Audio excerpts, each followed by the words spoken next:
Welcome. Today we're going to dive into a really profound framework for understanding how narratives shape our reality, and more importantly, how we can consciously, with real intention, start to shape our own. It's all about this shift from being just a character in a story to becoming its co-author. This isn't some new idea. It's actually an ancient one. It suggests that a story isn't just for entertainment. It's the fundamental architecture of creation itself. Kind of like the code running in the background of our existence, structuring everything we perceive.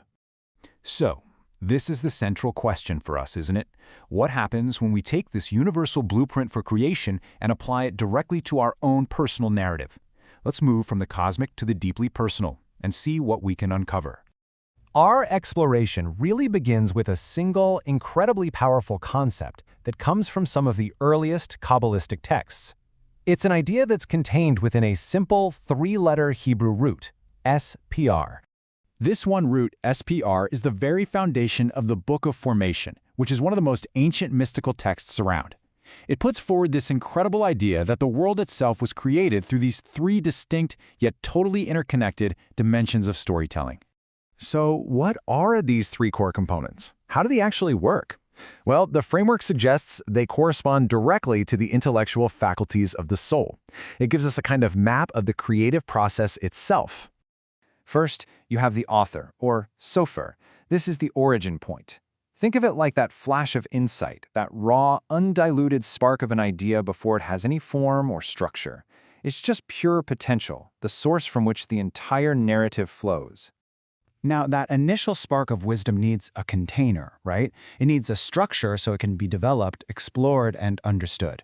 And that's the job of the book, or sefer. It gives that formless idea a shape, a framework where it can grow and really take hold. And finally, there's the story, or Sipur. This is such a crucial point. The story isn't just the content. It's the intimate connection. It's the essential motivation that binds the author's wisdom to the book's structure. You could say it's the why that makes the whole creative act meaningful. And this just brilliantly illustrates the flow of creation. You see how it moves from a flash of wisdom, the author's spark, into the structure of understanding, the book. And it's all unified by the power of knowledge, the story itself. This is the cognitive engine of creation. Now, here's the thing. Just having a story isn't enough. I mean, we all have one. The real work is in the refinement. An unfocused narrative is just full of noise, right? Extraneous elements that water down its impact. A refined story, on the other hand, is bounded, it's clear, and it shines with purpose. So, how do we refine our story? Amazingly, that same SPR root reveals a three-step editing process. And this isn't just for writers. This is a powerful model for personal growth and for what we might call upright living. The process involves submission, separation, and sweetening. These concepts, they come from words like border, scissors, and sapphire, and they give us a really practical path for crafting a more aligned narrative in our own lives. So first, we submit to reality by just acknowledging our boundaries. Then, we practice separation, and this is a profound act of discernment, where we choose what belongs in our story and what doesn't. This is so key.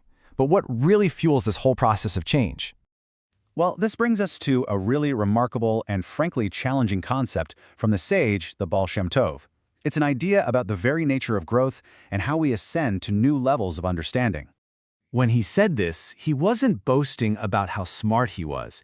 He was pointing to a fundamental truth about every system, every theory, and every single personal story. They all contain a loophole. And here is where the whole concept gets reframed. The loophole, the contradiction, that part of your story that doesn't quite add up, it isn't a flaw to be fixed. It is the concealed opening, the portal to a higher level of consciousness. This hidden point of contradiction, it's the engine of creation. It's what forces us to grow, to seek, and to uncover a higher, more encompassing story that can resolve the tension. It's not a bug, it's a feature of our reality. Okay, so let's bring this entire cosmic framework all the way down to its most personal and practical application, the story you are living right now. This is really the essence of presence-driven leadership.